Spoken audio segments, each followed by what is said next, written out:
Live everywhere. Daily Kos Radio on netrootsradio.com presents David Waldman. Kagro in the Morning Show.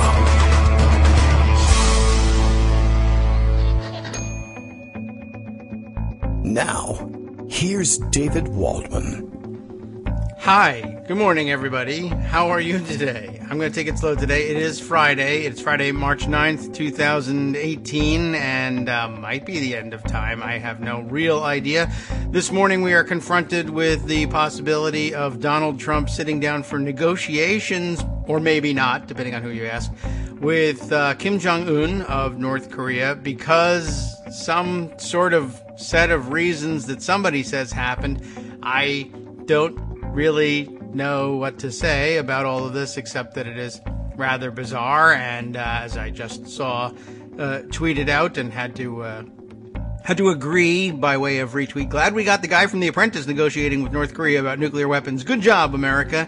Well done. Of course, I have also seen this tweet here. Obama, National Security Advisor, says, no way will Trump be ready to negotiate with North Korea, which of course means that he will be negotiating with North Korea. I know this is the case because Rex Everything Tillerson over at the State Department, which was not consulted, by the way, in any of this meeting setup, and likely will not be consulted hereinafter either, also says there won't be negotiations. There'll be talks. They'll talk with one another, and I understand that there would be a difference. Talks rather than negotiations. But once Rex Tillerson says there won't be any negotiations, you can be pretty sure there will be negotiations. You know how to read the Donald Trump administration and the officials therefrom, and what it means when they say yes to something and no to something else. You know it's precisely the opposite. Okay.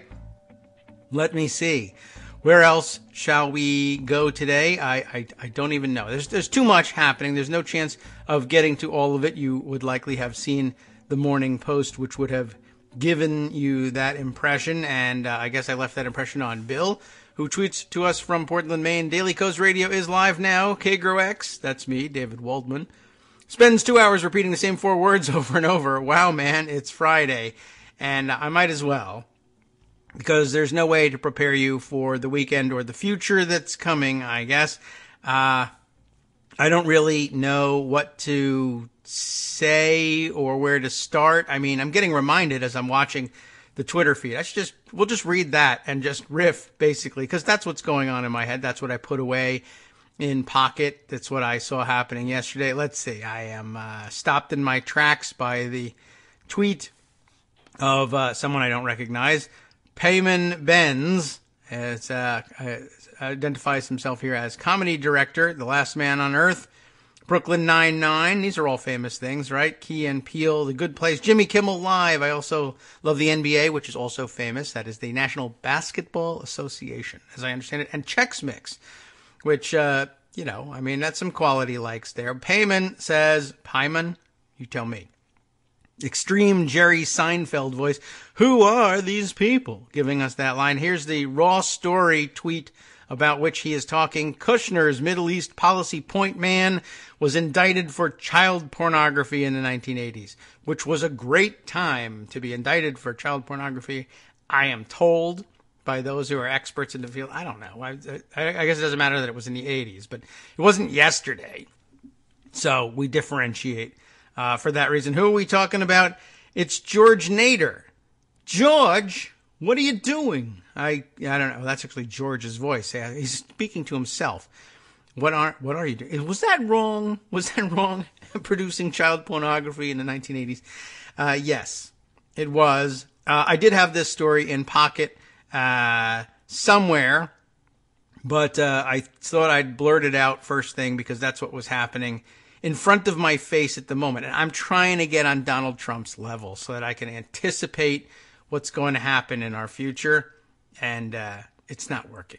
Anyway, we'll let Raw Story tell the story in the rawest terms possible, I suppose. George Nader, former associate of White House advisor and presidential son-in-law Jared Kushner that frequented the West Wing in early days of the Trump administration and who is now a cooperating witness in the Mueller investigation and who helped arrange the Seychelles meeting with Eric Prince.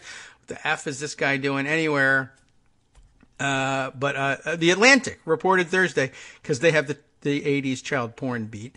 I don't know. The Atlantic reported Thursday evening, because it's child porn night, Thursday evening. What the that Nader, a Lebanese-American businessman currently cooperating with Special Counsel Robert Mueller, was arrested on the obscenity charges in 1985, but eventually had his charges dropped after the key evidence, photographs and film of nude boys engaged in a variety of sexual acts, was thrown out, which is really what you want to do with child pornography generally. Burn it, I imagine, would be a better move, but why was the evidence thrown out? I don't know. I don't know that we're going to find that out. Let's move on to the more salacious details, believe it or not, than the child pornography. The businessman serves as an advisor to the United Arab Emirates, Crown Prince Mohammed bin Zayed Al Nahyan. I'm hoping. Nahyan, Nahyan, it might be just Nahyan, but we'll throw an extra H in there. They bothered to put the H in there. I ought to honor it. That's MBZ, by the way, who we mentioned the other day, with whom Eric Prince is already familiar. I've got an English teacher on staff here trying to help me out. Was it Natasha Bertrand who was pointing out, there was no real reason for him to travel to Seychelles, Eric Prince, to meet Mohammed bin Zayed Al Nahyan, because they both live in the United Arab Emirates, one as a resident, the other as the crown effing prince of that country. I think you know where to find him. Anyway, this pornographer was an advisor to the UAE's crown prince and is at the center of the January 2017 meeting between arms dealer Eric Prince, that's almost an upgrade for him, mercenary captain Eric Prince, warlord. Honestly, I mean, what's the difference between Somali guys get hung with the derogatory tag of warlord? Eric Prince is a warlord, arms dealer. That brings him way too uptown. Anyway, okay, the meeting between warlord Eric Prince and Russian operatives in Seychelles that was, according to Nader, an attempt to set up a back channel between Trump administration and the Kremlin. The 1985 charges were brought against Nader, the Atlantic's Natasha Bertrand wrote, when U.S. Customs inspectors, as it says customers inspectors, it's not, although that might be a better job, opened a package sent to his company, International Insight, that contained the illicit photographs, film, and advertisements that contained similar content. I wonder what prompted them to do that. Did they open everything? I don't think they do. I mean, was it random inspection? Let's see what's in here. Could be contraband. Oh, it's child porn. Customs opened the package. Why don't I just read articles? I'm full of questions, like you are too, I'm sure. Customs opened the package because they suspected it was imported illegally. Well, okay. And used its contents to obtain a search warrant for Nader's home because, according to the government, he's a suspected pedophile who is likely to seek to contact children. I could reach that conclusion myself. I don't know. More detail necessary for me to figure the whole thing out, but I don't think it's a super important detail, really. I don't know. We probably shouldn't leave anything out. Why do they think it was being imported illegally if it's sitting at customs? Like, that's where the place through which you would import things legally. Did they think it was mislabeled? I don't know. 18 months after Nader pleaded not guilty to violating 2 federal obscenity laws due to materials found in his home, a court ruled that the government warrant was impermissibly general. See? Occasionally they do that. And that the items found in his house that served as the foundations for the obscenity charges were also not permitted. The charges were dismissed just before he went to trial, and he has maintained his innocence. I really don't know on what basis. I mean, I guess if you're not convicted, I guess you go around saying you're innocent. That's not the same thing, of course, but that's what people say. What, like, impermissibly general? I open a box, there's child pornography in it. I say I want to go to his house and look for child pornography, and anything that, do you say that anything that might indicate that he might try to make contact with a child? Is that impermissibly general? If you say I found child pornography in a box, addressed to him, and I want to go to his house and see if there's any more child pornography there, and you find child pornography, but you also say, I'm also looking to see whether he's been abusing, controlled substances of any kind. I don't know. Or what, I mean, if the other part of the warrant is impermissibly general, but you don't find that stuff and you do find exactly what you were looking at in the box, I don't know. You got to go and you look at the trial record and figure it out from there. You can't really just guess remotely. But anyway, despite the dismissal, Bertrand wrote, the circumstances surrounding Nader's arrest should have raised red flags. Child porn often does. And it's somewhat unlikely the Secret Service, who are tasked with vetting White House visitors, was not aware of its existence. Yeah, but he's not guilty. I honestly, I don't know what you do. I mean, I guess you raise the issue to somebody, but in this administration, like, who are you going to raise that to that would raise an eyebrow for them? Well, he was accused of importing child pornography, but the charges were dropped. Oh, okay. I say we let him in. There'd be no, basis on which to exclude him over the objections of, or on the insistence of, high-ranking White House officials, I guess. I don't know. I don't really know how they deal with something like that. I'm just curious. And so is she. So she's asking. So despite this dismissal, should have raised red flags. Secret Service probably knew. This appears to be a federal criminal record, and the charge was a felony charge. Laura Terrell, a national security lawyer who advises on background checks, told The Atlantic she conceded that due to the pre-digital age date of his arrest, the records may not have been digitized and appeared on his file. That's a possibility, but The Atlantic found him and the Secret Service didn't? Okay. Revelations of Nader's arrest comes in the wake of the scandal surrounding former White House staff secretary, in fact, Rob Porter, who was accused of domestic violence by two women he used to be married to and whose accusations were known to the FBI and likely known to the Trump administration as well. I think that was sort of gratuitous, but, I consider myself well-reminded in that they have a real problem with keeping that place secure. Probably because they don't want to and don't care, because they're all criminal filth, I think would be a good way of summing things up. It is, of course, the new Moss Isley. Not terribly surprising, I guess, in that sense. Okay, let's see. Other things going on. Let me grab this. Because let me segue this way. The North Korea thing. Oh my God. I don't know what to say. We'll start with the first thing I tucked away in pocket. Just the fact that he has agreed to meet with him. And once again, suckered in by the tweets with the photos over at the Hill, Rebecca Keel had this initial report. Trump agrees to meet with Kim. There's a little bit of video. We're not going to use it.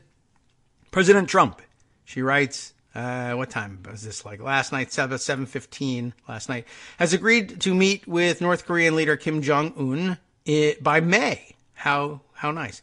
In an effort to see North Korea abandon its nuclear ambitions, South Korea's national security advisors said Thursday night. And I need the background on this because this developed in a unusual way. Let's see. Chung Yui-yong made the announcement during a brief and hastily arranged statement outside the White House after a meeting with Trump and administration officials, saying Trump accepted the meeting in order, quote, to achieve permanent denuclearization. Most experts that I have seen commenting on the situation since, including the professor in Seoul and his young daughter who marched in authoritatively behind him to give us the real news about Korea, they all say it's very, very unlikely that Kim Jong-un has in mind actually denuclearizing North Korea. And we'll get to the analysis in just a moment. But I guess we'll plow through this article by way of background. How does it come to be that Donald Trump believes that Kim Jong-un wants to sit down and discuss abandoning his country's nuclear programs? Let's find out. White House Press Secretary Sarah Huckabee Sanders, who's still there, said that Trump, quote, will accept the invitation to meet with Kim Jong-un at a place and time to be determined. A senior official said the administration was still working on details such as an appropriate place to meet. We look forward to the denuclearization of North Korea. It's about as simplistic a way of putting it as possible, said Sanders. In a statement shortly after the South Korean announcement, in the meantime, all sanctions and maximum pressure must remain. Trump also took to Twitter to emphasize that the, quote, sanctions will remain until an agreement is reached, unquote, over North Korea's nuclear program, saying that Kim discussed denuclearization with South Korean officials and would not test missiles during talks. Great progress is being made, but sanctions will remain until an agreement is reached. Meetings being planned! Exclamation point. Sad. He tweeted. He didn't add the sad this time. During a background call with reporters, a senior administration official emphasized that the agreed-upon meeting between Trump and Kim stopped short of negotiations between the U.S. and North Korea. At this point, we're not even talking about negotiations, the official said. What we're talking about is an invitation by the leader of North Korea to meet face-to-face with the President of the United States. It's a weird hair-off, is what they're going to have. Chung led a South Korean delegation earlier in the week on a historic trip to Pyongyang. During the trip, the envoys became the first South Korean officials to meet with Kim since he took power in 2011. On Tuesday, the South Korean envoys announced that Kim told them he is willing to begin negotiations with the United States on abandoning nuclear weapons and that he would suspend all nuclear and missile tests while engaged in talks. Whatever that might mean. Maybe strictly while they're speaking to one another or during the run-up to talks. I don't really know. We'll see. I guess it would be in his best interest to, if what he wants is this meeting, would be to suspend nuclear and missile tests in the run-up to the talks. It's only until May, after all. The Trump administration and lawmakers greeted the offer cautiously, expressing both hope that talks can happen and skepticism at Kim's sincerity, which sounds wise.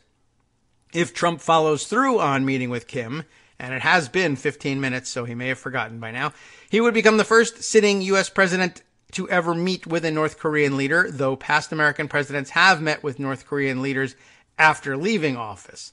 In 1994, former President Jimmy Carter met with Kim's grandfather, Kim Il-sung, to negotiate a return to dialogue between the United States and North Korea. In 2009, former President Bill Clinton met with Kim's father, Kim Jong-il, to secure the release of 2 detained American journalists. Skeptics of engaging in talks with the North Koreans have, in the past, pointed to previous attempts to make a deal with Pyongyang that ultimately failed after the North Koreans received concessions such as sanctions relief. For example, the 1994 agreed framework got North Korea to freeze its plutonium production for a time, but eventually fell apart during the George W. Bush administration after U.S. intelligence discovered North Korea was secretly pursuing technology for a uranium enrichment program. The Trump administration officials said Thursday that this time would be different, as Trump will not lift sanctions just to meet with Kim. If we look at the history of these negotiations that have taken place under prior administrations, they have often led to the relinquishing of pressure, the official said. They've often led to concessions being made to North Korea in return for talks. President Trump has been very clear from the beginning that he is not prepared to reward North Korea in exchange for talks. Only in exchange for explicit praise, I am sure. Trump had touted the announcement of an agreed-to meeting with Kim on Thursday night to reporters at the White House before it was delivered by the South Korean official, characterizing it as major. Yes, at some point around, I don't know, say like early evening, late afternoon, early evening, Trump was seen and photographed ducking into the press room to say, hey, stick around. We're going to have a major announcement with a major country. It's so bigly, strongly major. You're just going to have to, you're not going to believe it. It's going to be so major, your head is going to spin. And I wondered at first whether he was simply lost in the White House had wandered into the wrong room and then said, what are you doing here, sir? I just want to tell you we're going to do something major later on. But I guess instead he was coming in to secretly, he was coming in essentially to say, listen, we got a big deal going on with North Korea. We're going to have talks. Just stick around. We're going to have a major announcement. Don't report it now. Let the Koreans make their announcement. But I wanted you to know that I knew first. Just so there you go. And I think that's actually what really happened. No White House officials appeared alongside Chung as he delivered the announcement in which he conveyed to Trump that his leadership and maximum pressure policy, together with international solidarity, brought parties to the verge of talks. I expressed President Moon Jae-in's personal gratitude for President Trump's leadership, Chung added. The South Korean official also reiterated that he had said earlier in the week, what he had said earlier in the week about Kim's message in their meeting, that he's committed to denuclearization, will refrain from testing during talks, and understands the need for joint U.S.-South Korean military drills that are likely to be held next month. Along with President Trump, we are optimistic about continuing a diplomatic process to test the possibility of a peaceful resolution, Chung said. The Republic of Korea, the United States, and our partners stand together in insisting that we not repeat the mistakes of the past, and that the pressure will continue until North Korea matches these words with concrete actions. Thursday's announcement was a remarkable turnaround after months of escalating threats between Trump and Kim. Less than 2 months ago, Trump boasted that his nuclear button was, quote, much bigger than North Korea's, and in August he warned that North Korean threats to the United States could lead to, quote, fire and fury like the world has never seen. Trump has also referred to Kim as Rocket Man. North Korea has called Trump a dotard, as you know.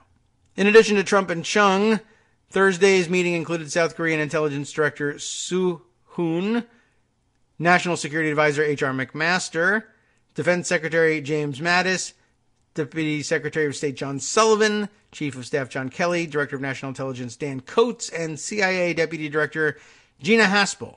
According to a senior administration official, Trump also spoke with Japanese Prime Minister Shinzo Abe on Thursday night. The official added, "You want to come over for some golf? That'd be great. Cool. I'll look forward to seeing you. Terrific. Goodbye." All right. So that's happening. Now, by way of caution, I think we should add, I think this really sums it up. Jeffrey Lewis, who tweets as arms control wonk and is verified, so you must take his word for it that he is an arms control wonk, because Twitter verified it, so that's really all there is to it. He has a short series of tweets, just 3, that I think lay things out pretty clearly. North Korea, you should know this. Well, I'll read you the tweets, and then we'll discuss the tweets after. North Korea has been seeking a summit with an American president for more than 20 years. It has literally been a top foreign policy goal of Pyongyang since Kim Jong-il invited Bill Clinton. So, what does that mean? It likely means that Donald Trump will be saying, only because of me have the North Koreans finally reached out, realizing that the situation is hopeless. Now they want to discuss denuclearizing their country because they're afraid of me. They fear us at last because we've put up a strongly, bigly front. And, I'm certain that he's going to make that claim. So it's important to have the context from Jeffrey Lewis that North Korea has been looking to get an American president to sit down and meet for a long, long time because it would be a huge public relations coup. Here we have, I'll finish up by reading these other tweets. I think they explain it pretty clearly. I wonder, Jeffrey Lewis says, if Trump's aides, and that he encloses in scare quotes, wisely done, I wonder if Trump's aides have explained that to him, or if in their toddler handling they have led him to believe that this offer is something unusual, or perhaps he imagines that only he can go to Pyongyang. This is literally how the North Korean film The Country I Saw ends. An American president visits Pyongyang, compelled by North Korea's nuclear and missile programs to treat a Kim as an equal. And enclosed in this tweet is a link to that very same film, The Country I Saw, or How We Learned to Stop Worrying, and I guess probably Love the Bomb. Love North Korea's Bomb, almost. That is this is an article written by Jeffrey Lewis, I guess, reviewing the film. Jeffrey Lewis and Hannah Rhee discuss 4 sequels to the 1988 propaganda film, The Country I Saw. The fictional story of, I guess we'll take a look at the article here. The fictional story of how one unassuming Japanese professor of international relations learns to stop worrying and love North Korea's bomb. Basically, I guess the point that Jeffrey Lewis is making here. Oh, there's a 4th one now. P.S. To be clear, we need to talk to North Korea, but Kim is not inviting Trump so that he can surrender North Korea's weapons. Kim is inviting Trump to demonstrate that his investment in nuclear and missile capabilities has forced the United States to treat him as an equal. And that is the most important part, I think, actually, of his tweet storm. Why? It's too bad that wasn't included in the original 3 out of 3. It should have been just number 4 out of 4. That's the key conclusion here. But yeah, the things to take away from this, I think, are 1, that Donald Trump is extremely likely to pretend that he and only he would have been invited by the North Koreans. You never saw any other presidents getting invited, and this is extraordinarily easy to imagine him bragging about. But in fact, they've been trying to get American presidents to meet since forever. And the idea was, in fact, just as he summarized in the end, to demonstrate that only by pursuing nuclear weapons has North Korea been able to bring the president of the most powerful nation on earth to the table, to talk with them about anything and to treat them as an equal member of the international community. What's happened here is no other president has ever fallen for that PR trap, but this one does. What does that tell you? Well, we'll talk more about it after this break. Hi, it's me, David Waldman, your host for Kagro in the Morning, interrupting this little break to say thanks so much to all of you who are contributing supporters of Kagro in the Morning. Thousands of you are downloading the show each day, but fewer than 1 in 25 regular listeners are donating to help keep us on the air. For the money you'd spend on a single 3-minute iTunes song, we bring you 2 hours of great news and entertainment every day, 5 days a week. Patreon.com, Patreon.com makes it easy. You can find us there by searching KagroX or David Waldman or Kagro in the Morning or even Daily Coast Radio in their search box, and you'll be right where you need to be to make easy, recurring monthly contributions to support our show. Once again, thanks so much for your support.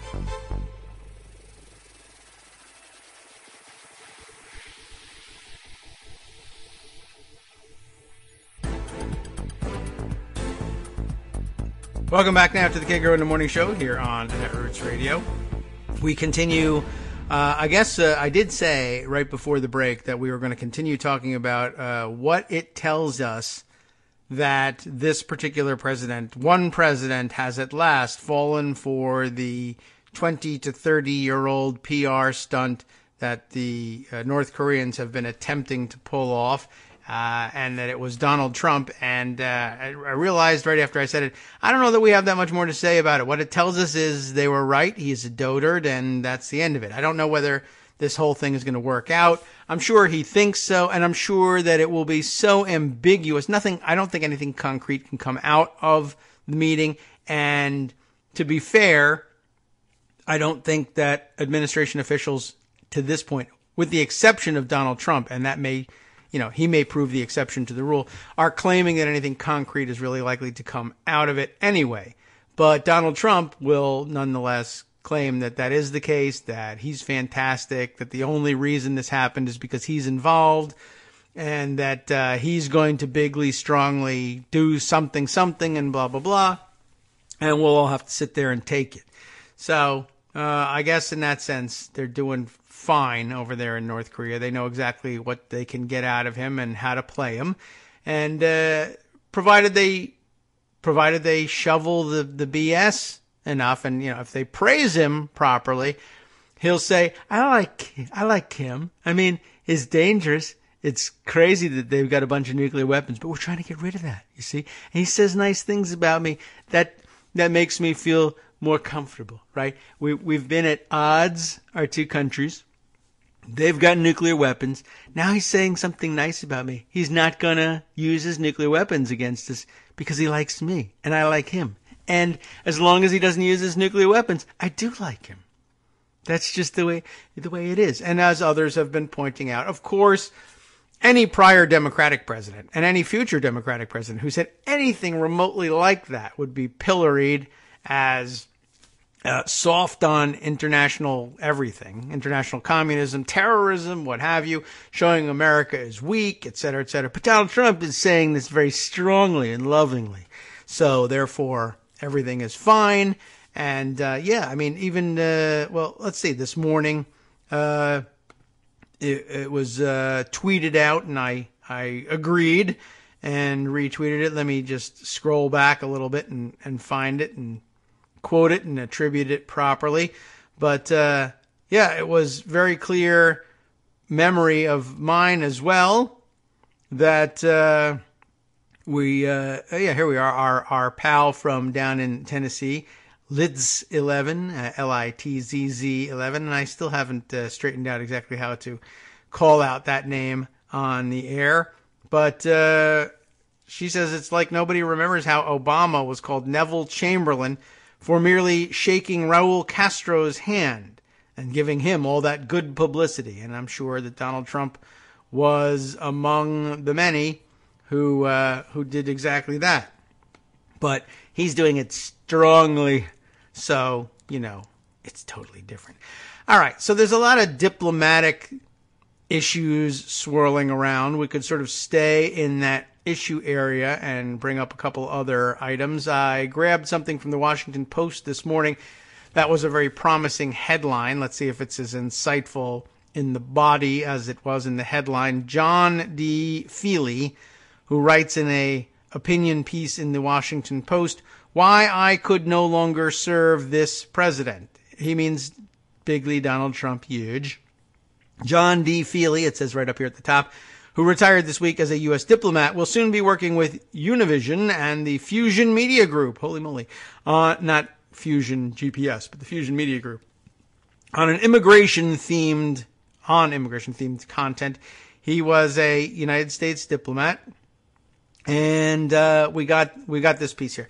Shortly after the Charlottesville riots, correctly termed, last August, I made the private decision to step down as President Trump's personal representative and ambassador to the government of Panama. Yeah, Panama is not a place you're going to want to be on behalf of the Trumps right now. So that could have been the reason, but it was earlier, Charlottesville. The president's failure to condemn the white supremacists and neo-Nazis who provoked the violence made me realize that my values were not his values. I never meant for my decision to resign to be a public political statement. Sadly, it became one. I'm sure he's not that sad about it. The details of how that happened are less important than the demoralizing takeaway when career public servants take an oath to communicate dissent only in protected channels. Trump administration officials do not protect that promise of privacy. Leaking is not new in Washington or Moscow. Just saying. But leaking a sitting ambassador's personal resignation letter to the president, as mine was, is something else. This was a painful indication that the current administration has little respect for those who have served the nation apolitically for decades. Now that I am no longer oath-bound to support the president and his policies, several points warrant clarification. But before we even get into that, I just want to reiterate what's happened here is the guy has decided to resign. Yes, it was because of Charlottesville. Yes, that would have been perhaps personally painful or stinging to Dotard J. Trump, but that sort of thing happens from time to time. Not that, praising both sides at a Nazi rally, but resignations that are probably personally stinging or feel like they're politically motivated. And presidents get them and they say, they might say, if I had my way, I would publicly rebuke this, but best for the country and everybody involved, and everybody potentially involved in later resignations, if I just simply ignore it. I'm above this fray. I won't be making any comments about it. Perhaps if we speak privately, I'll say something. but not Doter J. Trump. You know, he never can simply take offense privately at anything. He has to speak up in public. So, of course, he punches down and leaks the letter. So he says, all right, so now that I'm no longer oath-bound, let me talk. I did not resign over any policy decisions regarding my remit in Panama, or, as was incorrectly alleged in the media, due to the president's denigrating comments about countries that participate in a visa diversity lottery, the visa diversity lottery. I resigned because the traditional core values of the United States, as manifested in the president's national security strategy and his foreign policies, have been warped and betrayed. I could no longer represent him personally and remain faithful to my beliefs about what makes America truly great. The amateurish promulgation of a country-specific travel ban. The push to build a big, beautiful wall and to expel the dreamers beyond it. The withdrawal from the Paris Climate Accords, the Trans-Pacific Partnership, and the belligerent renegotiating of the North American Free Trade Agreement and counterproductive steel and aluminum tariffs are all making the United States weaker and less prosperous. America is undoubtedly less welcome in the world today as the president pursues a unilateral and isolationist path. These policies are purportedly being pursued to make good on nativist campaign rhetoric that resonated with many legitimately aggrieved Americans, and also illegitimately aggrieved ones. I guess I'll add, because he's walking a finer line. He's a diplomat, you know. But I know many of these voters. They are not deplorables. They are deplorables. They deserve better. They deserve enlightened and informed debate about the true nature of the globalized economy, automation, and the need for education and reimagined job skills programs to keep us competitive. Whoosh! That just flew straight over their heads. F everything! Get out of my country! All right. We know. All right. Like I said, he's a diplomat. Instead, they are being offered the siren song of populist scapegoating of immigrants, jingoistic chest beating, and a schoolyard bully's attitude that taunts, I win, you lose. In Davos, Switzerland recently, the president claimed that America is open for business. From my years overseas, I know that few international shoppers go into the store if the shopkeeper is constantly belittling and berating them. A part of my resignation letter that has not been quoted publicly reads, I now return home with no rank or title other than citizen to continue my American journey. It's a little highfalutin, but okay. What this means for me is still evolving. As the grandson of migrant stock from New York City, as an Eagle Scout, good for you, a Marine Corps veteran, and someone who has spent his diplomatic career in Latin America, I am convinced that the president's policies regarding migration are not only foolish and delusional, but also anti-American. Demonizing migrants may placate the few genuine racists in America, such as those who carried torches in Charlottesville, but those Americans constitute a sideshow minority, just as felons are only a tiny fraction of today's hardworking migrants. Still, as someone who worked on the Southwest border policy for years, I get that simplistic slogans such as take back the border may resonate among law-abiding Americans and deplorables. But immigration is never a binary position. Moreover, policy options based on fear and hashtags will only offer us a false dichotomy, and the immigration issue cannot be debated rationally when the president routinely encourages division and disparages today's migrants with the same hateful language deployed a century ago to excoriate my Irish and Italian ancestors. So, what does a private citizen do in the face of such wrenching polarization? I plan to speak to Americans and explore our nation's fears and perceptions about the migration challenges we face. My goal is to create the conditions for respectful and non-confrontational dialogue between supporters of the president's immigration policy, and the full panoply of migrants, from dreamers to day laborers, engineers to chambermaids, small business owners, artists, and teachers. Good luck. We need to understand one another better. As someone who is fully and proudly American, and yet by life experience fully bilingual and bicultural, I will now do my best to help. Where the president seeks to build a wall, I seek to build a bridge. I now return to the United States of E pluribus unum. I am confident that we can heal the polarization that afflicts us one conversation at a time. I'm not, but good luck, John D. Feely. Just thought I would add that. I'm sorry that fell apart at the end. But, like I said, he's a diplomat. What's he going to say? All right. Let's see. So many other things to report on today and catch up with.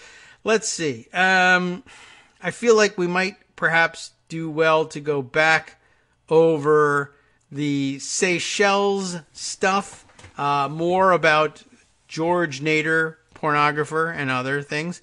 We should fill out the caricature. It's he's not just a child pornographer. He's so much more. Let me read you this. I got here, the deal maker. He's not just a child pornographer. He's a deal maker, just like somebody else I know, like who became president. This is the, it's the, I don't know what to say.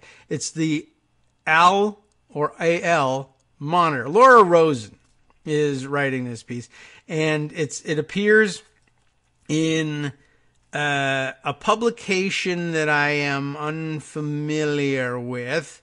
Though Laura Rosen's name is certainly familiar, and it's the Pulse of the Middle East is what it calls itself, and it's written here AL-Monitor, and I don't know whether like Middle Eastern, therefore Arabic, is it the Al Monitor or is it the AL? Does it stand for something, AL Monitor, or I don't know. I may be reading too much into it here.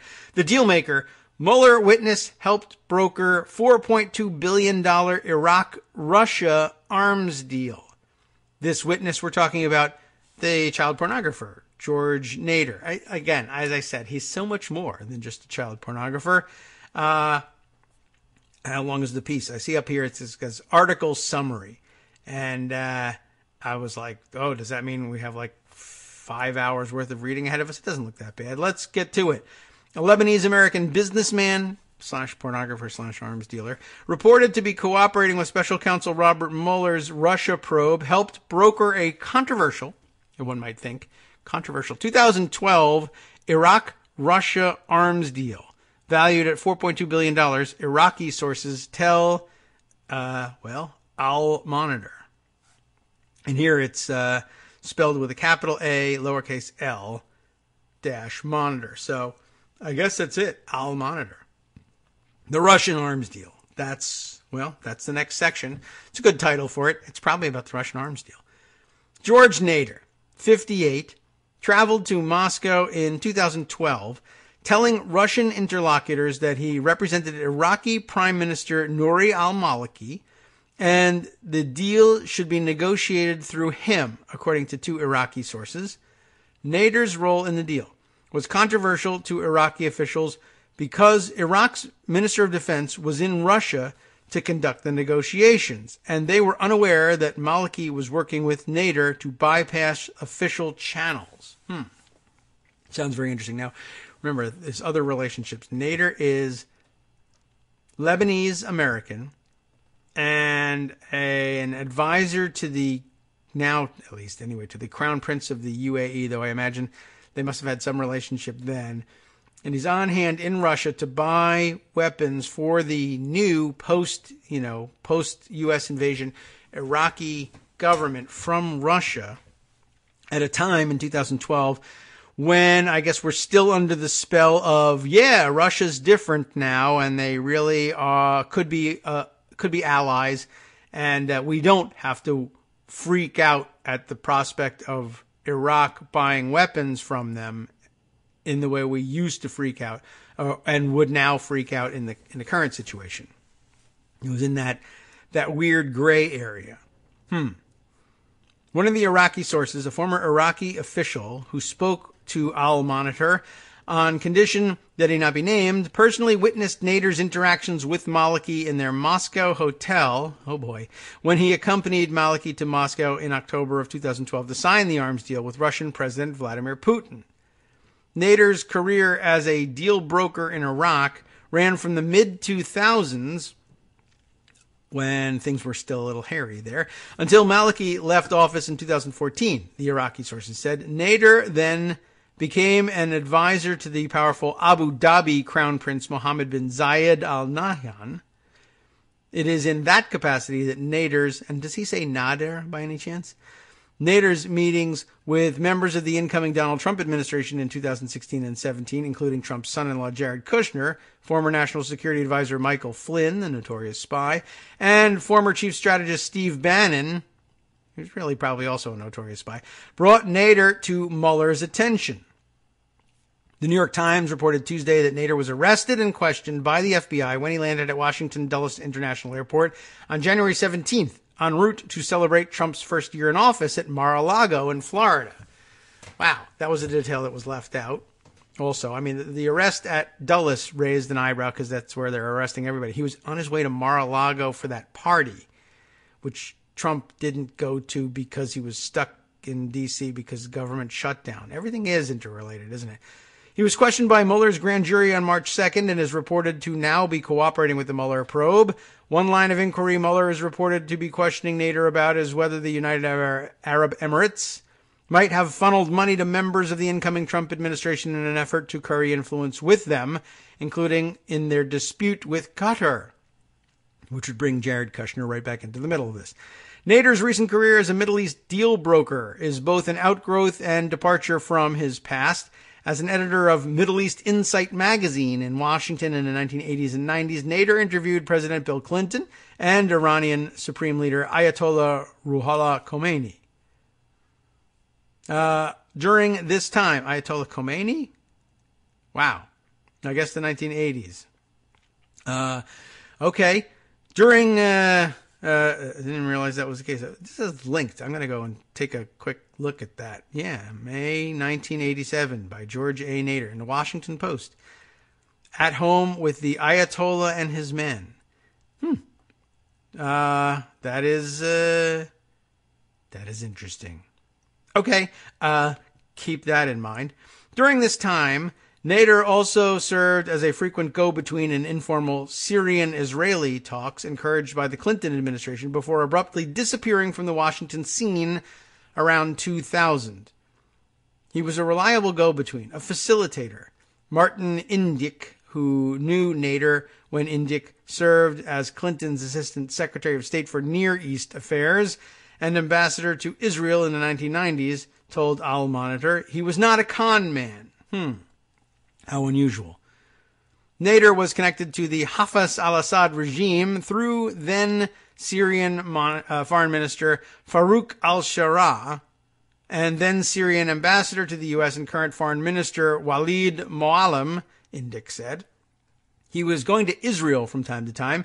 He set up an interview of Syrian Foreign Minister al-Shara with Israeli journalist Ehud Yaari as a confidence-building measure. George is the one that made that happen. Then he hooked up with Ron Lauder. He traveled with Lauder 16 times to Damascus in 1998 in efforts to advance an Israeli-Syrian peace agreement. And then, when the Clinton administration was gone, George was gone. Indyk, now executive vice president for the Brookings Institution, said, "The last time I heard from Nader was after the U.S. invasion of Iraq." Journalist Hisham Melem told Al Monitor, "He called me from Kurdistan. But why would MBZ, the Crown Prince of UAE, remember him, need him when he has UAE Ambassador Youssef Al-Otaiba?" I believe we've actually called that name before. Nader appeared in Iraq in the mid-2000s, looking to translate his Rolodex of connections from his Middle East Insight days into work advising various Iraqi political clients, including some of Iraq's new Shiite political leaders, as well as Kurdish officials. According to Iraqi sources, Nader helped arrange meetings for the 2005 visit to Washington of leading members of an Iraqi Shiite political party with close ties to Iran, the Supreme Council for the Islamic Revolution in Iraq. That doesn't sound like a fun group of guys, does it? In 2010, Nader similarly arranged meetings for then Iraqi Kurdistan Regional Government, KRG, Prime Minister, Nechirvan Barzani, with high-level UAE officials, including the Crown Prince. A second Iraqi source, now living in exile, told Al Monitor. But Nader failed to win over the KRG leader, the second Iraqi source said. Nader got Nechirvan Barzani meetings with MBZ, remember again the crown prince of the UAE, and Lebanese Prime Minister Saad Hariri. The second Iraqi source said, adding that he advised Kurdish interlocutors at the time to be wary of Nader. Is Saad Hariri the Lebanese prime minister who recently, absconded to Saudi Arabia that we read about? This is a very weird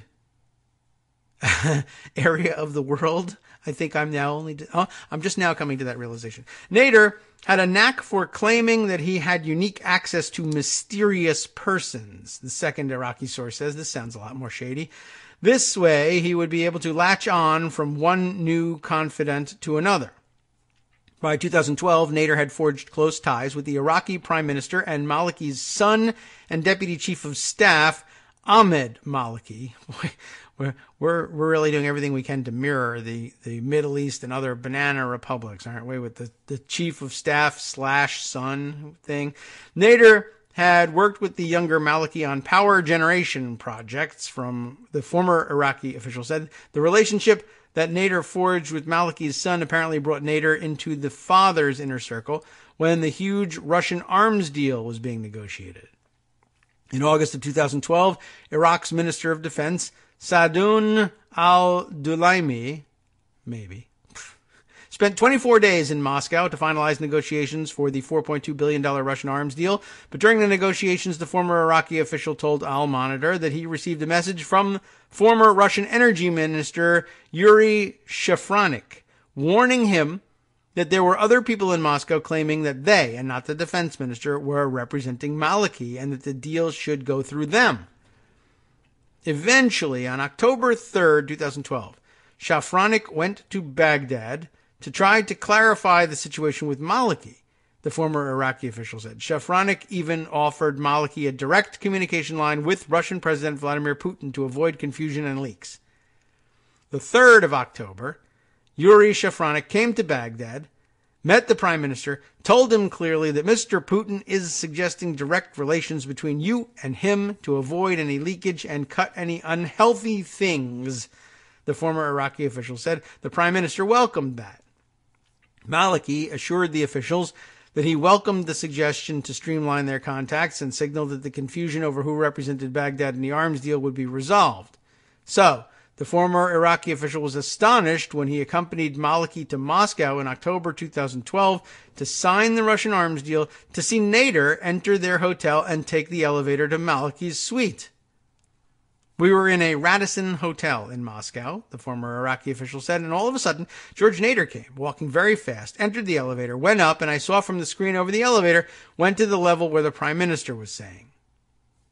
When the Minister of Defense came down to the ground floor, I asked, "Did you notice George Nader?" And he said, "Yes." He saw him entering the prime minister's suite, the former Iraqi official said. By that time, I realized the issue in-house. The corrupted party, which went to Moscow to represent Maliki, they are not strange people. They are in the circle with Maliki. I don't even know what to make of that. The former Iraqi official continued, "Also, while we were there, we discovered new facts. I myself did not know that those people who traveled to Moscow at the end of August, that they are connected to Maliki and his son. But George Nader I knew very well. I was shocked. Then it immediately came to me. Nader's relations with the son of Maliki. Over the course of the trip to Moscow, we came to know that one of the 3 people who had been in Moscow presenting themselves as Maliki's representatives was George Nader," the former Iraqi official said. A call Wednesday by Al Monitor to an attorney who represented Nader in an earlier case was not returned. A spokesman for the Iraqi embassy said it did not have information on the matter. The Iraqi-Russian arms deal was controversial in Iraq and long suspected to have involved corruption. In November of 2012, just a month after it was signed, Iraq's then acting defense minister Dulaimi announced that the deal was canceled, citing possible corruption in the contract, Reuters reported. But Maliki's then media advisor, Ali al-Musawi, was cited by Reuters as saying that the deals would be renegotiated and any suspension of the contract was a precautionary measure because of suspected corruption. After the end of Maliki's run as Iraq's prime minister in 2014, Nader made his way to become an advisor to the Abu Dhabi crown prince. Until Trump's election, however, he had maintained such a low profile that even several Washington consultants who have advised the Emirates said they were entirely unaware of his role. It may now be left to Mueller to help deepen understanding of Nader's mysterious activities and what role they may have played in influencing the Trump administration's policies toward the Middle East. Wow. That's a lot to take in and a lot to try and make sense of in a short amount of time. But I think that does help us sort of leapfrog past the rest of what we've learned about Nader, except, of course, the child pornography story. I don't know how we can tie that into anything else. That just may be a side hobby for him and might not necessarily be a defining characteristic, though it's an important one. Wow. And I don't know. I guess it's just amazing how many people, one, connected to the Trump administration are super shady, two, connected to the Russian regime are super shady, and three, connected to just about anything going on at a high enough level in the Middle East are also likely to be super shady. It's weird, though, that this guy has a background as a serious actor in the Middle East, and then he kind of disappears, and then he resurfaces as this weird con man-ish sort of figure, and of course has some child pornography problems. But he had the child pornography problems before he was a serious figure. It's very weird. And of course, what did we say the child porn things were? Like 1985? It did say in the 80s. Yeah, 1985. It's odd then, like in 1987, 2 years later. Like, did Ayatollah Khomeini know about these charges? Probably not. He probably would have been interested to find out, though. He was speaking to a child pornographer. Who knows? We'll be right back. Welcome back now to the Kagro in the Morning Show here on Networks Radio. Boy, I'm having to clear out a lot today. It's a tough day. Okay, let's see. What have we to continue with? Like I said, it's a very weird story about George Nader and getting weirder every minute. And I wonder, I doubt very much that Ayatollah Khomeini had any idea that he had been receiving child pornography in the mail, unless, of course, Ayatollah Khomeini had been sending him that child pornography in the mail, whether because they were members of the same club or because he was trying to frame him. I have no idea. It just seems very odd to be sure. Now, let's see. Here's a question Keith Stein has sent to us. I don't think, Keith, we've got a comment from you on the air in the past. Welcome. Let's see. Oh, he tweets, though, Keith does, as a series of letters that are indecipherable to me, except for, I guess, the last three letters appear to be, maybe are they your initials? If you're Keith Stein, KHS might be your middle initial H. CTKHS. Is that because you're from Connecticut or you are a conspiracy theorist? We don't know. We'll leave it at that, but a good question. Has anyone seen a list of what countries have had their foreign leaders meet or refused to meet with North Korea? I bring it up because it's a good question, the answer to which I do not know, and maybe some of you do, and you could provide it to us or to him. I'd be interested in knowing myself. But relevant question, not one I can answer. I'm very curious about this meeting with Ayatollah Khomeini, although I doubt very much that it's a very, or that the article is very helpful in terms of unraveling the current entanglements of Trump, Russia, / everybody else. I'm just curious, like, what's the lead, a couple of our paragraphs in this article. Again, May 1987, George Nader is writing up his interview with Ayatollah Khomeini. Not Khamenei, the later Ayatollah, but Khomeini, the original, like, Iranian Islamic Revolution, taking hostages in the U.S. Embassy, Khomeini. Last February, During a reporting trip to Iran, I was unexpectedly invited to see Ayatollah Khomeini. He writes in 1987, the encounter occurred at Khomeini's quiet home in Jamran, a small village set on a mountain just north of Tehran.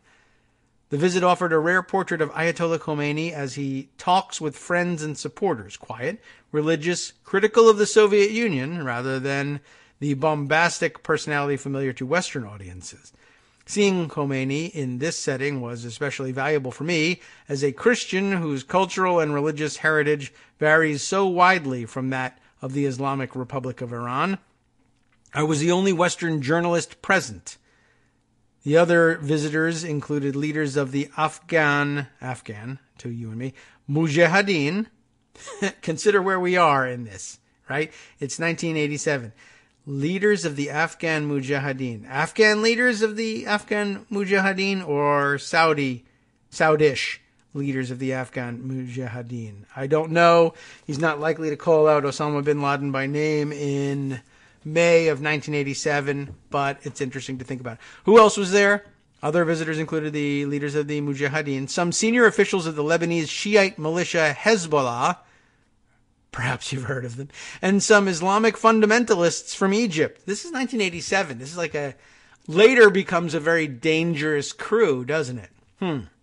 Or at least we were led to believe that they were dangerous, probably by all the killings that they were perpetrating. But okay. What am I supposed to say? Do I acknowledge that we were killing people too? Sure. Yes. Great. It's just weird is all I'm saying. One of the Hezbollah men was the father of a suicide bomber who had attacked an Israeli facility in South Lebanon. It wasn't like we were strangers to suicide bombing by 1987, although in America, we regarded that as that was an Israeli problem, not ours. And it's still really, generally speaking, not ours until we then invaded the whole place and whatever. Okay, security was strict. Guards kept my watch, pen, even my ring until I was ready to leave. As we waited for Khomeini, the room was filled with excitement. The Hezbollah members were chanting Khomeini's name and shouting anti-Israel slogans. What a fun bunch to be hanging out with. That's George Nader's hanging out there. But I'm here as a journalist, you see. Khomeini entered with a sure step and a fresh look, belying Western reports that he is a sick man on the verge of death, probably like one of the leaders of the Afghan Mujahideen that we later knew as Osama bin Laden. Though he was on the verge of death, we killed him. Although his face was impassive, his eyes fixed sharply on each person. The meeting lasted roughly 30 minutes, after which Khomeini left as energetically as he had entered. What is this weird Khomeini cheerleading in all of this? For that half hour, Khomeini held the audience spellbound. The visitors sat transfixed as he spoke. We were silent except for those who wept. Wow, jeez. Each was conscious of the powerful presence of a man who had dramatically changed the history of the last quarter of this century and perhaps beyond. Khomeini talked of the meaning of martyrdom in Islam, and the war against Iraq. Remember that they were having that. Wow. He was accompanied by his son Ahmad, his constant companion. Next to me sat, oh boy, holy cow, Hojatul Islam, I guess I'm talking about his title, it must be. Hojatul Islam Muhammad Khatami, the Minister of Islamic Guidance. I guess that's what Hojatul Islam means. The Imam addressed us in a strong, clear voice. You are fighting for a divine cause, he told the Hezbollah and Mujahideen men. When you draw your sword for the cause of Allah, and I recommend that you draw a gun rather than a sword, if you really want to be effective. This is not me advising them. I'm just saying. This is a divine and precious motive, but if you draw it for Satan, then it is devilish and has no value, he declared. I probably could have told you that, and I'm not an Islamic scholar. But okay, it is a pleasure to be martyred for Islam, which is why our youths are going to the war fronts to welcome their martyrdom. Death is always to be treasured when met for the Almighty, and all worldly acts should be done for His sake. Wow. I mean, again, I don't know that I'm learning anything per se, except for the fact that it's weird. Nader, I mean, this is his writing. I mean, this is his view of all of this. And he's like, wow, gee whiz, everyone was transfixed or weeping. Now, he's sort of implying that he's viewing it from as an outsider, and I guess he is. I just imagine had somebody who turned out to be a Democrat, period, written something like this, they would be excoriated now. Now, he's vacillated between, I guess the Clinton administration, which he seemed to have been working with, and now the Trump administration. I don't know how you can reconcile all of that unless you are really just there as an arms dealer and you're just entirely amoral. It's very weird. So I'm scanning the rest of this down to see whether there's any mention of who's there on behalf of the Mujahideen, but it really doesn't make itself apparent here. Let's see. Let's just go down to the last paragraph here, which I guess got mixed in. The last paragraph got mixed up, it looks like typesetting wise, with the usual offsetting in italics of who is the guy that just wrote this piece. The visit with Khomeini was a reminder that for all the strategic importance of Iran, the motivations of its leader remain intensely religious. Although charismatic and clearly in command, Khomeini is detached from worldly objectives. Where most Mideast leaders live like kings in splendid palaces, Khomeini still lives humbly. He remains devoted to his cause, which is Islam and Allah. And then I guess it ends there, which is an extraordinary ending, especially, I think, for an outsider Christian, self-described Christian, to give to it. I mean, I guess he's trying to give the most, well, it's certainly objective, I would guess, and certainly the most sympathetic press that Ayatollah Khomeini had gotten in some years, I would guess. At the end there, it says, George Nader is the editor of Middle East Insight, a bi-monthly magazine that covers contemporary Middle East affairs. A longer account of Nader's trip to Iran appears in the current issue of his magazine. It is, I think, had it been offered by anyone else, would have been described as insufficiently critical of Khomeini and the Islamic regime in Iran. But that's the guy who's tangled up in all of this and now cooperating with Robert Mueller. I guess I'll offer this. We're usually pretty cautious about these things, but it serves us well to remind ourselves from time to time that the people who flip and provide information to Robert Mueller aren't to be regarded as heroes across the board. I mean, you may be thankful for their testimony. They may bring down an administration for which we are intensely grateful. That is, the bringing down of which we are intensely grateful for. But they're pretty shady characters to begin with, and maybe just flat out bad people all around. And while we're grateful for their testimony, we should be cautious about anything else, because as soon as they turn on Trump, of course, the Trumpsters will hate them, and they'll find this material as surely as we're finding it, and they will say, if you are out there cheering on George Nader, you are cheering on an Ayatollah Khomeini sympathizer, and doesn't that just figure, you libtard? So be aware of that. I think now we've justifiably included the information on his interview with Ayatollah Khomeini and prepared you for weekend ambushes on Twitter and elsewhere. Okay. Well, man, there's still so much more. Let's see. Unrelated to all of this, let's just throw out one more thing that you're likely to have thrown in your face at some point. Not, although probably somebody will just ask you, a friendly person will ask you, have you heard about this one? And now you'll be aware, if you weren't before, again, taken in by the Hill and their photographs. HUD senior advisor spread conspiracy theory about Clinton campaign chairman, according to this report. Brett Samuels reporting for the Hill, and this one will be filed under crazy idiots who have embedded themselves, entrenched themselves in government under the auspices of the Trump so-called administration. Just one more lunatic that we got to get rid of and undo his policy influence at some point.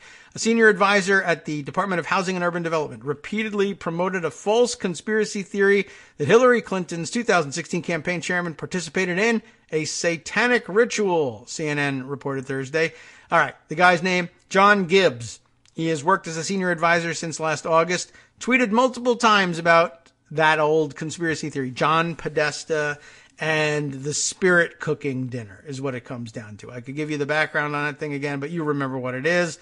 In one instance, Gibbs, quote, tweeted a comment that Clinton was losing support among black voters because Podesta took part in, quote, satanic hashtag spirit cooking, and added true, true, and true, CNN reported. Gibbs used the hashtag spirit cooking in other instances as well, CNN reported.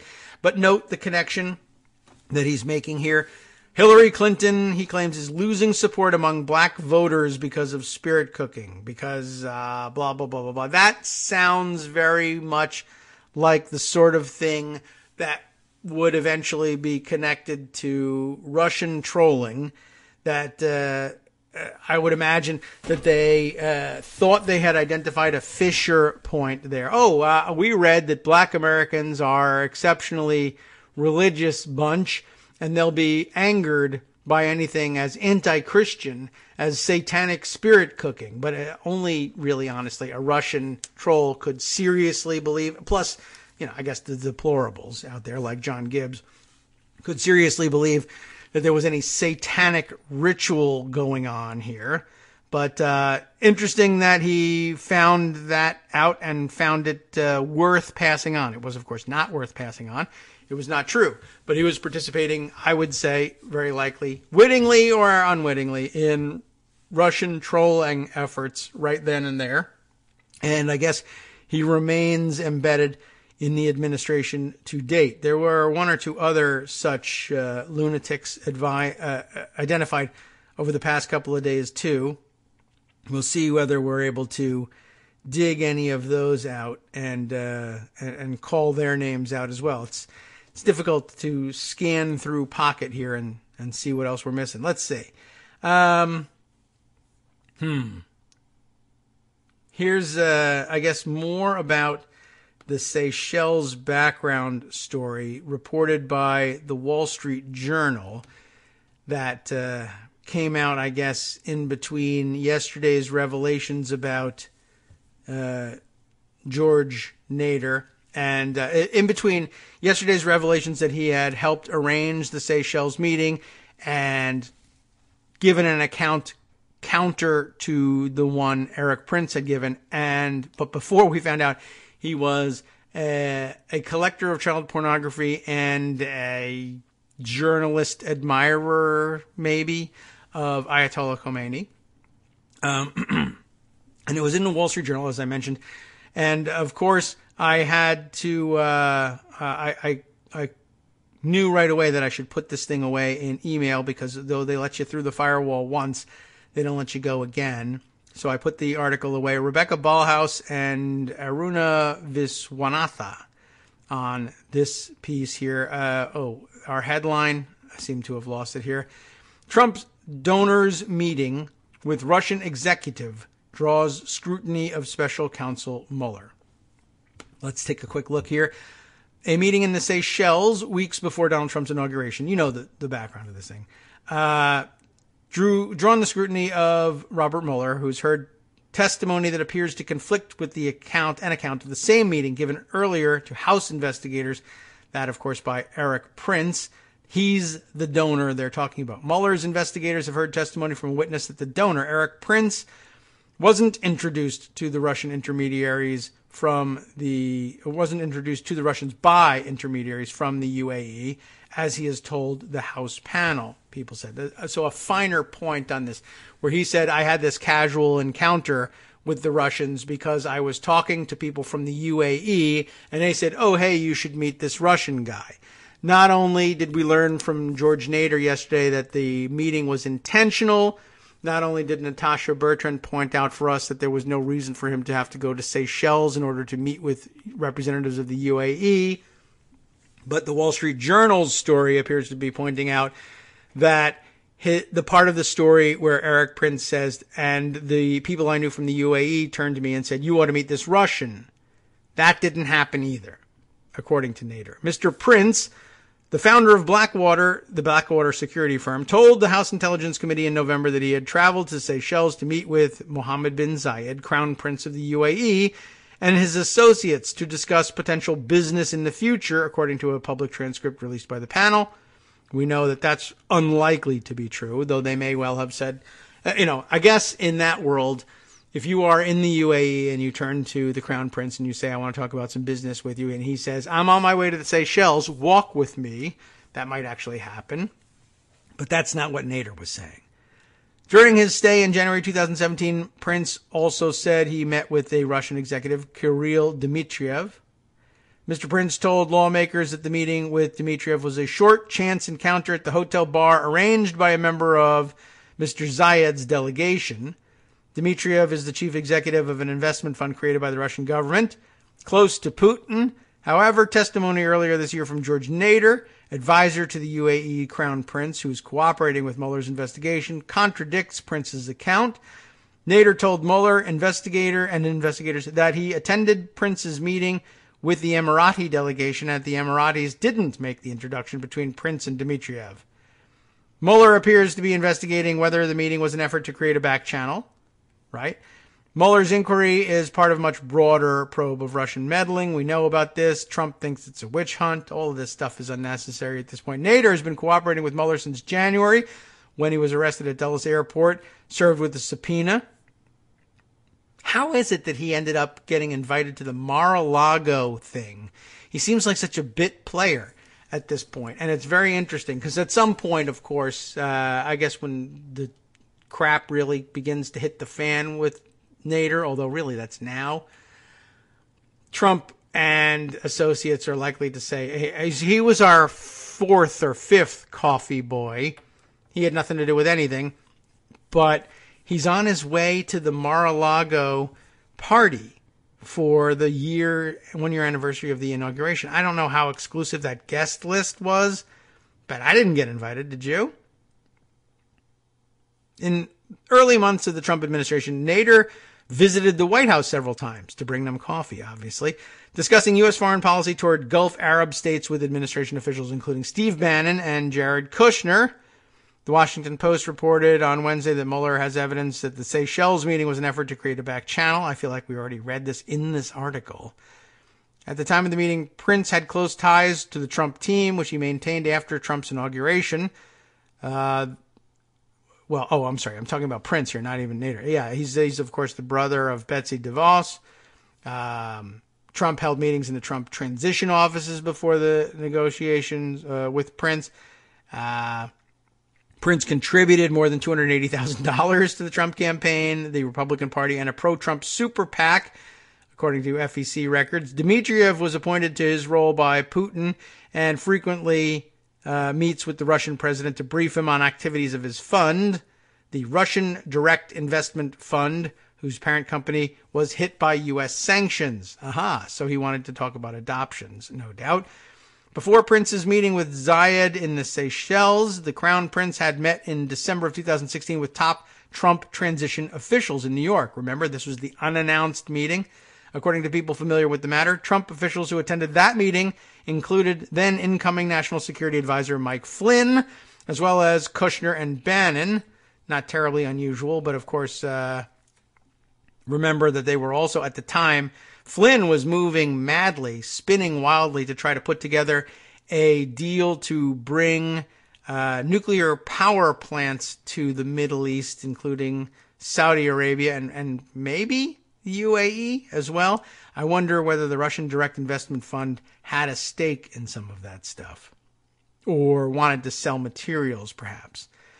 Nader didn't attend that 3-hour meeting, but greeted Emirati officials as they were departing, according to one of the people familiar with the matter. So Nader was on hand to say goodbye to the UAE officials who were leaving the unannounced meeting that took place in 2016, where the Crown Prince didn't tell the U.S. State Department that he was on his way over.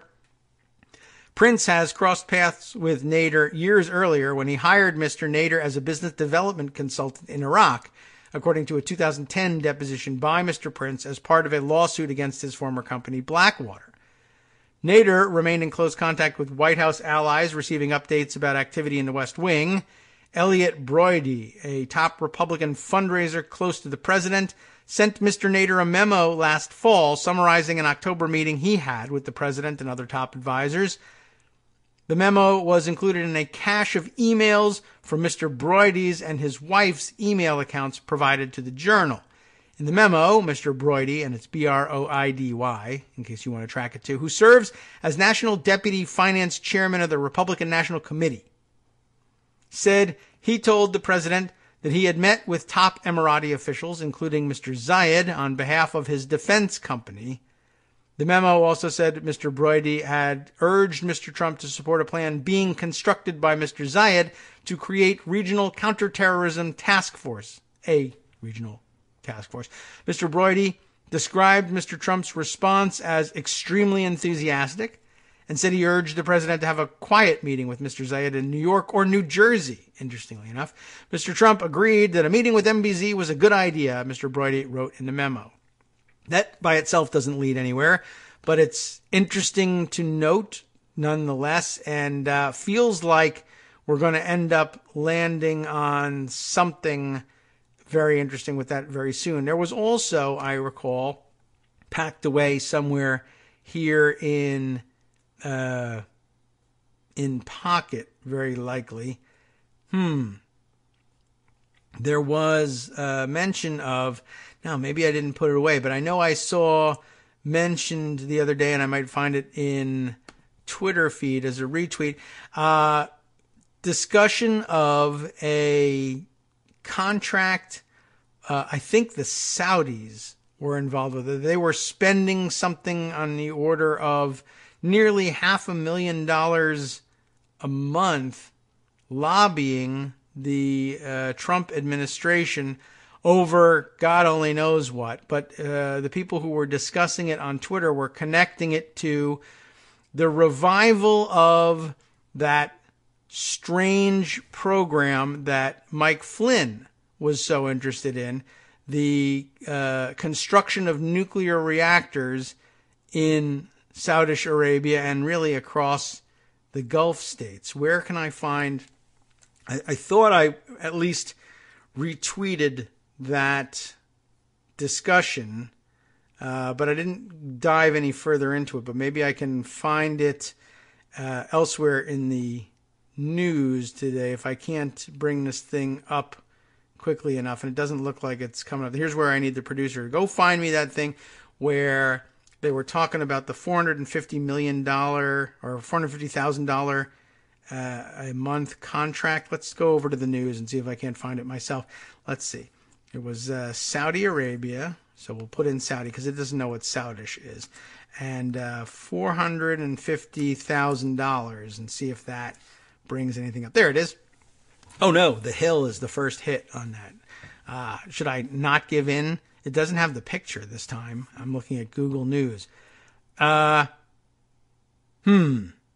Young Turks are cited here, but how far do I trust the Young Turks? I don't know. Sometimes it's a little difficult to know. Let's take a look at The Hill. Although, as I recall, now that I think about it, wasn't the reporting for the Young Turks here done by, well, I thought it had been done by David Sirota, who, I'll say we trust a little further than sometimes the Young Turks. Although I don't entirely discount the Young Turks crowd, but I'll go to The Hill, which I really should trust less than them, to be honest. But Megan R. Wilson from The Hill, you're on. Saudis spending up to $450K in push for U.S. nuclear sale. Just thought I'd connect this dot for you before we take our break.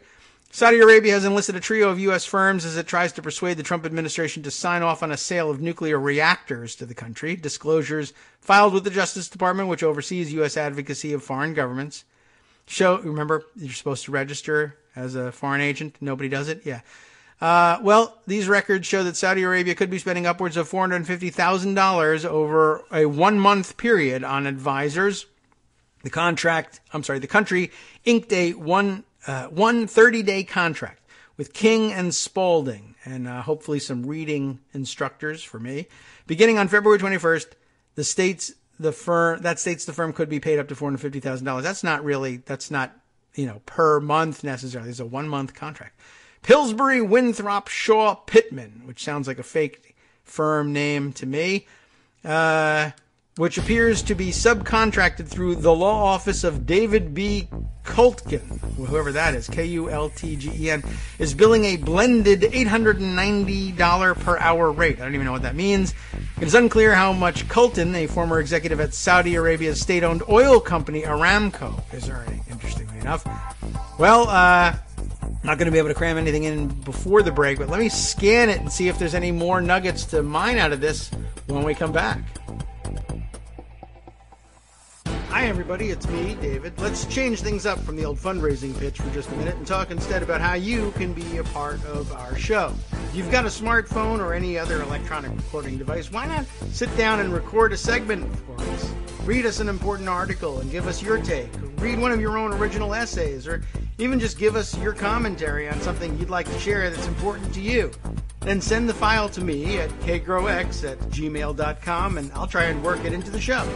Short segments, a few minutes in length, are easiest to fit in. And of course, I can't always guarantee that I'll be able to play everything, but if you've ever shouted at your radio or TV about something you wish was being covered, here's your chance to change that. Make the show your own. Send your submissions to me at kagrox@gmail.com.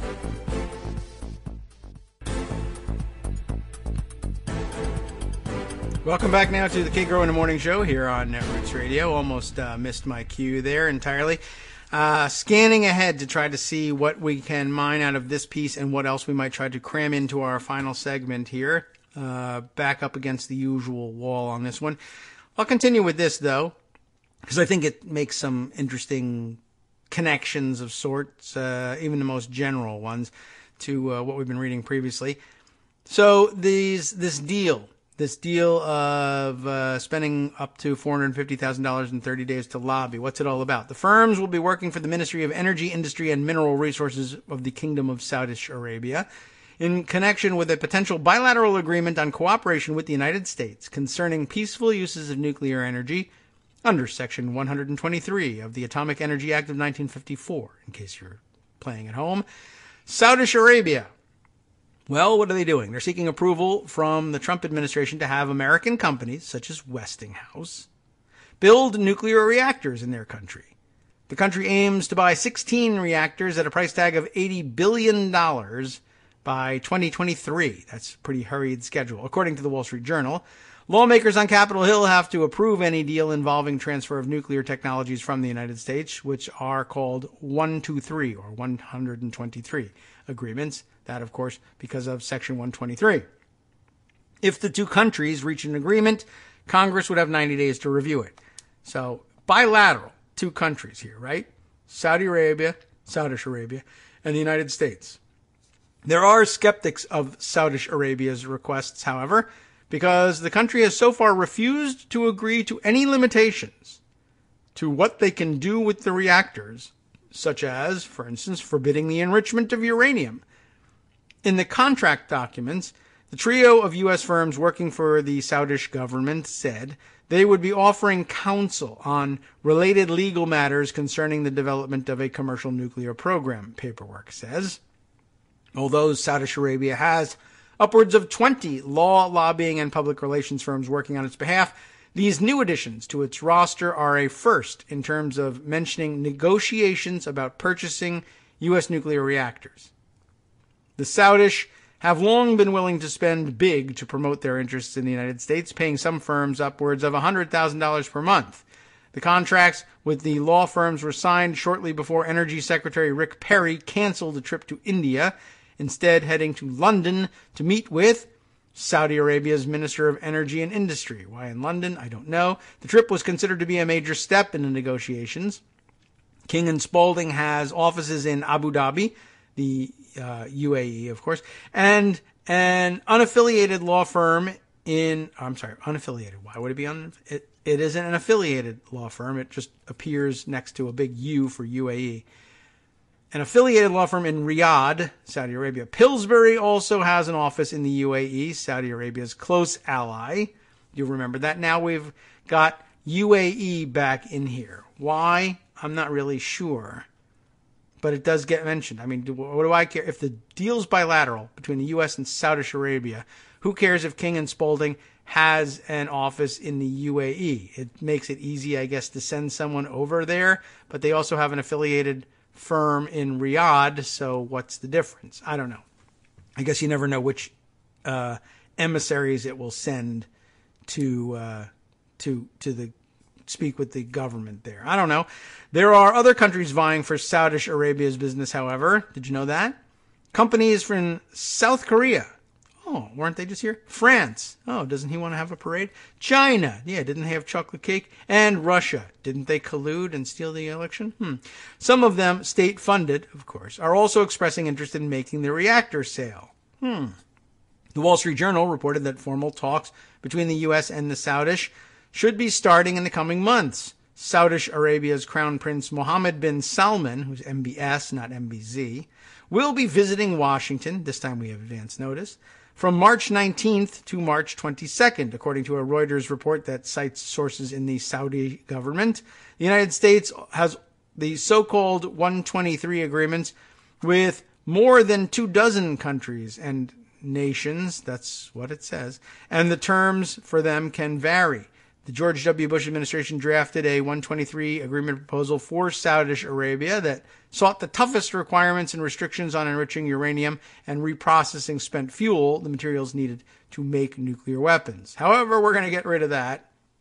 And I guess that's what they're spending $500,000 to try and monkey with. It's very interesting. So no mention in this story about Flynn's personal interest in placing these reactors, which I find interesting. But again, we already know that. We've had that dot plotted out for us on our chart in the past. Okay, quick roundup of other stories and at least some mention of some weekend reading. Mother Jones has been going to town producing long pieces that we can't fit on the air that will, I think, prove revelatory in many ways over the weekend, and we'll be talking about a little bit more probably by Monday. And that's not to say that we're going to commit time to it necessarily on Monday, but you should commit some time to reading about it.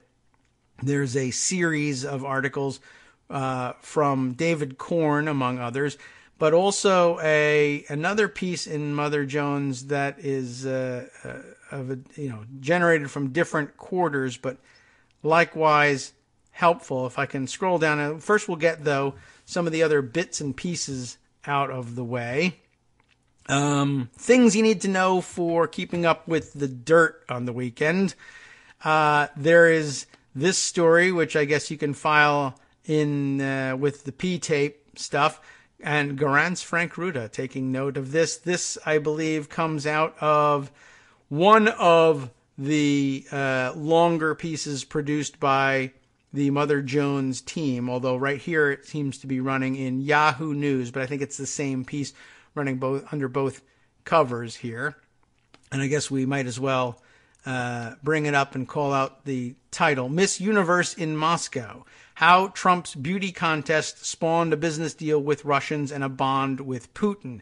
It's David Korn and Michael Isikoff both together on this one, and I think it's part one of, I think they said something like a 2 or 3 part series from their excerpts from an upcoming book that they're selling. So a lot of this stuff we've heard before, but they tease us with some new information to try to get you to buy the book. The book is called Russian Roulette, The Inside Story of Putin's War on America and the Election of Donald Trump, which sounds very interesting. The reason, I guess, that it is running in both Mother Jones and Yahoo News is that Korn works for Mother Jones and Isikoff for Yahoo News. She grabs this excerpt, though, and highlights a bit of it. You'll likely have heard or gotten wind of some of this, and if you haven't, I don't want you to miss it. The visit by Donald Trump, and there's, I guess, photographic evidence of it as well, along with the Agalarovs, anyway, I think, visiting a strip club in Las Vegas, which I guess is not unusual for, perverts visiting Las Vegas, or regular people visiting Las Vegas too. But, Donald Trump, noted pervert, decided he was going to spend his time there. And maybe Amin dragged him there. I don't know. He's a younger guy. But it's not just a strip club. The Act was the name of the club, which is provocative in itself. The Act was no ordinary nightclub, according to the report. And the highlighted piece here says, since March, it had been the target of undercover surveillance by the Nevada Gaming Control Board and investigators for the club's landlord, the Palazzo, which was owned by GOP megadonor Sheldon Adelson, after complaints about its performances. We're talking about people in Las Vegas complaining about performances at a strip club. Like, you mean not nude enough? No. Too lewd. Not just nude, but too lewd. How do you like that? The club featured semi-nude women performing simulated sex acts. That sounds relatively normal. Of bestiality, which sounds less than normal. And grotesque sadomasochism, which, I don't know, is like regular sadomasochism, probably pretty normal. Grotesque stuff, well, that's just grotesque. It says right here that it's grotesque. Skits that a few months later would prompt a Nevada state judge to issue an injunction barring any more of its lewd and offensive performances. What do you have to be doing? Now, unhighlighted, but still captured in the screen grab here, are among the club's regular acts cited by the judge was one called Hot for Teacher, in which naked college girls, how do we know that they're college girls? They're supposed to be portraying college girls. How do we know that they're college girls? Which colleges do they go to? We could read their t-shirts, but they're naked. I don't know. Maybe it's tattooed right on the lower back there. Say Princeton, you think? Yale? What college do you think they were supposed to be coming from? UNLV, maybe. I don't know. Naked college girls simulate urinating on a professor. Which, come on, haven't we all simulated urinating on a professor? Simulate urinating on a professor. I mean, I'm trying not too hard, but I'm trying to imagine how you either, in my book, for my money, when I go to grotesque sadomasochistic strip clubs, I want to see you either urinate or you don't. Simulate urinating on a professor. Does that mean you stand over the professor and go, psst? Simulate. Now what am I doing? All right. They simulate urinating on a professor. In another act, not this one, another one. Two women disrobe. That does happen at strip clubs. And then one female stands over the other female. That happens too. And simulates urinating. Again with the simulated urinating. While the other female catches the urine into wine glasses. I'm very sorry. It is only 10:41 a.m. Eastern Standard Time. If you're on the West Coast, that much worse. I know this won't make it easy to, get up and get out of bed or brush your teeth or whatever. But again, I'm having difficulty. Maybe I'm just too limited in my experience here. Simulate urinating, all right? But the other female catches the urine into wine glasses. Now, either you're catching the urine or you are simulating catching the simulated urine, or you're catching something like, do they have some liquid that they use? Like, what? I can't do the act because tonight, I'm sorry, I'm out. You're going to have to get somebody else. I just peed and I can't. So maybe they have simulated. I don't know how the physics of it work. I'll take the judge's word for it. I don't know. TMI, perhaps? Anyway, the act, that is to say, the club called the act, shut down after the judge's ruling. There is no public record of which skits were performed the night Trump was present. I don't think they keep a roster and turn those things in. I guess they just sort of wing it there. It's an informal, grotesque, sadomasochistic strip club with simulated urine.org. And, man, I don't know. I figured I'd enter that onto the record because, well, you don't want to be caught at a cocktail party somewhere and somebody's pouring a glass of wine and they make reference to, simulated urine, the act, Donald Trump, Amin Agalarov, judge's ruling. Get it? And everybody's laughing and you're like, I don't get it. I feel left out. Oh, George over here doesn't go to grotesque sadomasochistic simulated urination clubs. What a loser. That won't happen to you. and you can thank me for it. Contributions accepted gratefully at patreon.com. I'm sorry I did that to you, but I feel it's important for you to know.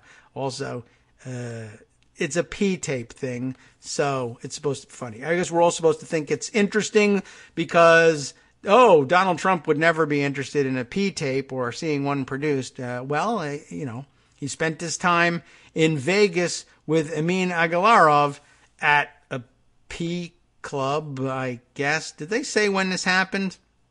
I'm sure they say in the larger article. Do be sure to tune in and, click over to Yahoo News and or Mother Jones for all the salacious details that I somehow left out. Okay, let's see. Other things worth pointing out. Oh, yes. So another item about the Seychelles meeting, which I am unsure about the provenance of. It is tweeted here by Adam Gentleson, former Deputy Chief of Staff for Harry Reid and Director of Public Affairs for Democracy Forward, is it FWD? On this Seychelles meeting where Eric Prince acted as a conduit for Trump.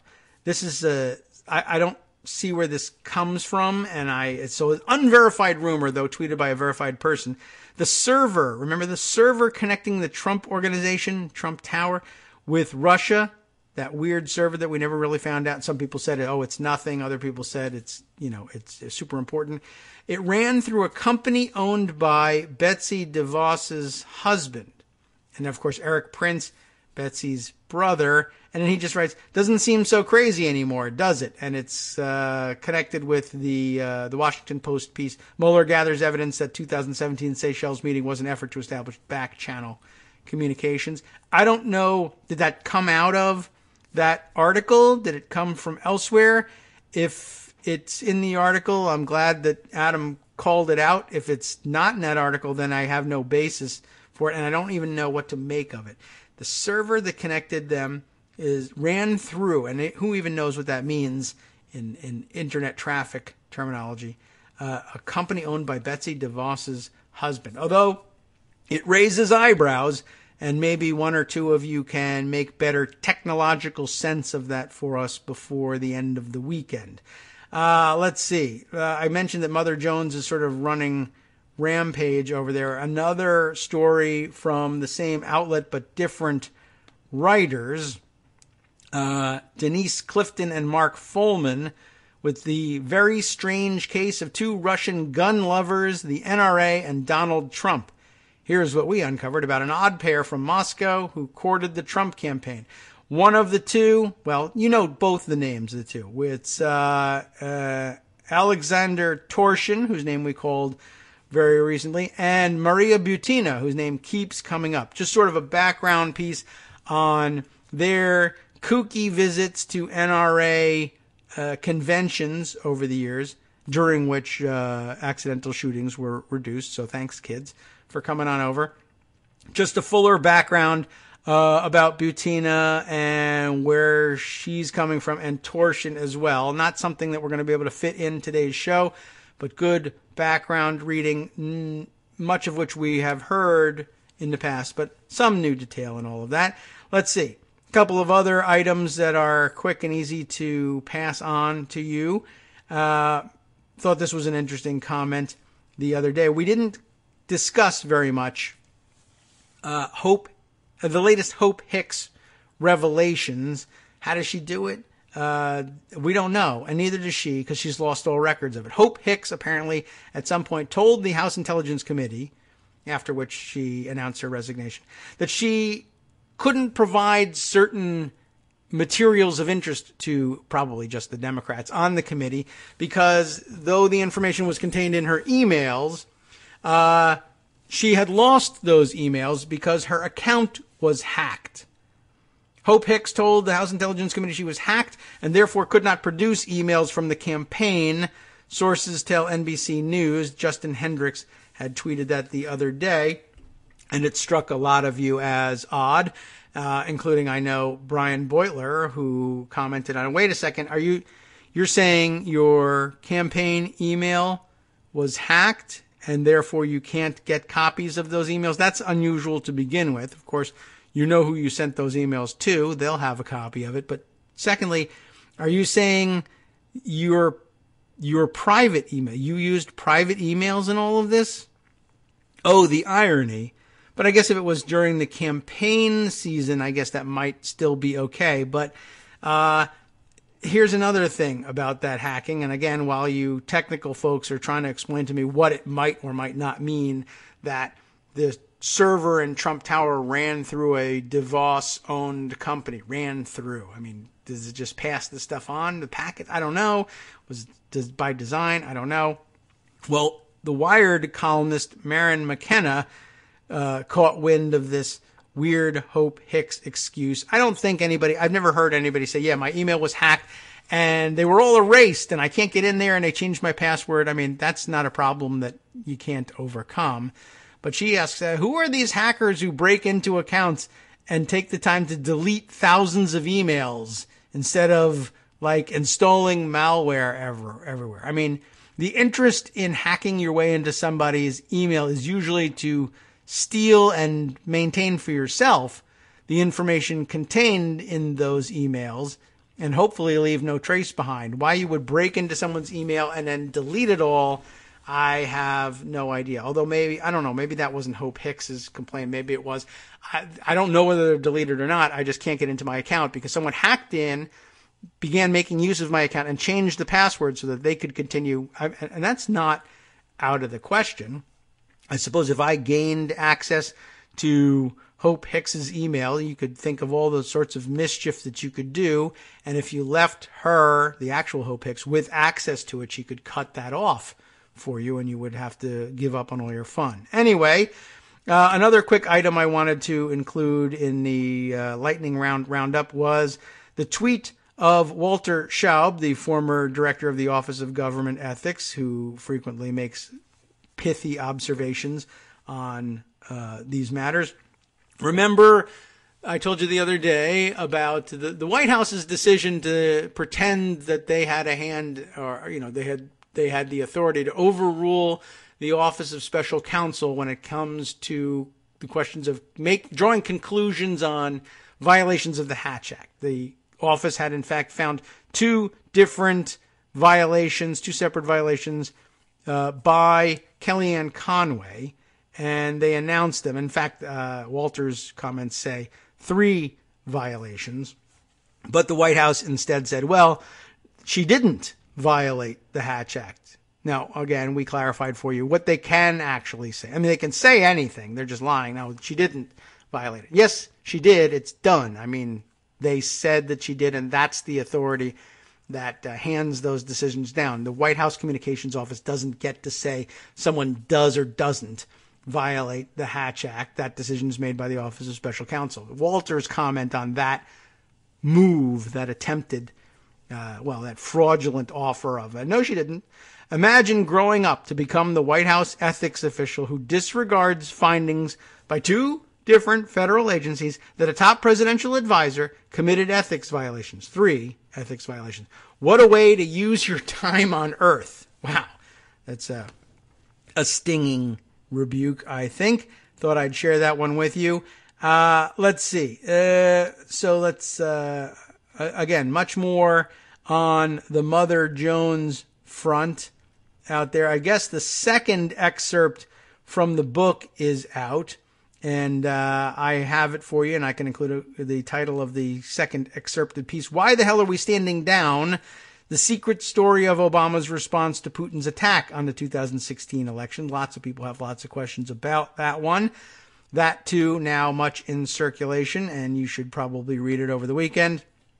A few others of note here. Let's see. We're really running lower and lower on time here, but I'm sure that there were a couple other pieces I meant to put out there. Yes. Our good friend and forward-thinking conspiracy theorist Wouter van der Horst brought this one to my attention with his tweet the other day. Another in the examples of Trump administration cuckoos that just can't scandal their way out of public service. We mentioned the conspiracy theorist who was into the spirit cooking hashtag. But this is the return of a disgraced Trump official. The Trump campaign supporter, he tweets, who lied on his resume and got canned. Which one? The one from the ONDCP, the Office of National Drug Control Policy. Because but he lied on his resume, got canned from ONDCP because he had no skills, is now back on his feet. He's working at HUD. Politico reporting this story, and we'll just grab it quickly. Ousted White House drug policy aide joins HUD. Lorraine Wohlert reports. President Donald Trump's former liaison to the ONDCP, who was pushed out after questions surfaced about his lack of experience, they just stick him in another department. Taylor Wayneth, remember him? Will serve as a mid-level official in the Office of Community Planning and Development. According to HUD spokesman Raphael Williams, he will focus on opioid policy. So he moved from ONDCP, where he was supposedly focused on opioid policy, and was embarrassingly exposed as underqualified and possibly a big fat liar as well. So they moved him to HUD and gave him the opioid policy. Wayneth, one-time Trump campaign aide, was forced to step down from his White House post in January after inconsistencies in his resume were revealed. The Washington Post story detailed his rise to influence within the Trump White House despite a lack of work experience. Wayneth will start at HUD as a General Schedule 9 employee, GS9. That ain't great. Williams had no immediate explanation for Wayneth's hiring. It's not like they're turning over the keys to the government to him as a GS9, but he shouldn't be employed anywhere. But what the hell? Let's do it anyway. One more, two more, 10 more quick stories to fit in. Let's throw this one in there. He's no Carl Icahn, but we'll throw this one in there anyway. Peyton Manning sells all his Papa John's franchises. How do you like that? Ordinarily not of interest, but Dan Gartland, reporting for Sports Illustrated, brings this to our attention. Peyton Manning has sold the 31 Denver area Papa John's franchises he purchased after signing with the Broncos in 2012. A spokesman for the pizza company confirmed to the Denver Post. Manning will remain as a spokesman for the brand. However, the sale was finalized on February 26th, 2 days before the NFL and the pizza company announced that they were ending their partnership. Papa John's maintains sponsorship deals with 22 NFL teams, but Pizza Hut has replaced it as the league's official pizza. There really shouldn't be one. Is it insider trading? No one really knows. But of course, Papa John's then CEO John Schnatter screwed everything up when he said in October that the NFL players' protests during the national anthem were to blame for their pizza's declining sales. He was removed as CEO on January 1st. There you have it. I'm not particularly interested in pursuing criminal charges against Peyton Manning necessarily, but I thought it was kind of weird and, well, like I said, a little unusual. Man, what else can we put together here before the end of today's program? Probably not that much. We can just remind you of various things that you should be reading. One other of which I guess we'll toss in here. Trump had a meeting in the White House. Remember, he wanted to try to do something about guns, so he had instead a big meeting about video games, which are so much worse, of course, than guns. And as it turns out, the list of invitees to this meeting, as you might have suspected, full of garbage. Trump's White House video games meeting has a very concerning list of invitees, writes John Walker, writing at rockpapershotgun.com. An outlet with which I am not familiar, but apparently a gaming review place. The list of invitees to President Trump's White House video games meeting has been released, and it's a sorry sight, including names from notorious right-wing censorship advocacy groups and not a single qualified expert on the topic. Actually, let's just, the video game thing here. I won't dive into that particular viper's nest, but it's out there, and you should be aware of it. And man, there's still a ton of stuff we didn't get to, but the weekend is coming up, and no doubt Donald Trump's wild rage tweeting over the weekend / golfing experience will change the picture before Monday, but I think you got plenty to catch up with and catch up on. We'll continue to dig and continue to try to put together interesting threads for us to tug at when we get back. on Monday. I think we got everything in there. I missed the story about the stripper registry over at Daily Kos, though. It's on the front page there, so you likely got wind of it. And if not, golly, you'll probably find it on your own. What's left for Justice Putnam to clean up with on the West Coast Cookbook and Speakeasy? Let's take a quick look at the summary for the day and see. Trump might have to wait until May to put the world on the brink of collapse, so why not have a good trade war now? That is obviously a reference to he's got until May to figure out how he's going to meet with Kim and if it's going to happen. On the rest of the menu, Republicans just priced out a third of America from health insurance. Chris Kobach has turned a landmark voting rights case into a comedy of fumbling questions, misplaced documents, errors of omission, and lessons from the judge in basic civil procedure. There's Mr. Harvard Law for you. And the Trump appointee reshaping the census has a long history of voter suppression.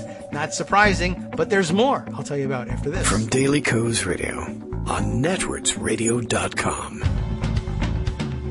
You have been listening to the Kagro in the Morning Show with David Waltman. All right, also coming up on the Chef's Table portion of the show, a tourist trap, the very white tourist trap. Branson, Missouri holds a Hispanic 101 class to try to figure out their Latino workers. And Pope Francis has cleared the way for Archbishop Oscar Romero, an advocate for the poor who was slain in 1980 for sainthood.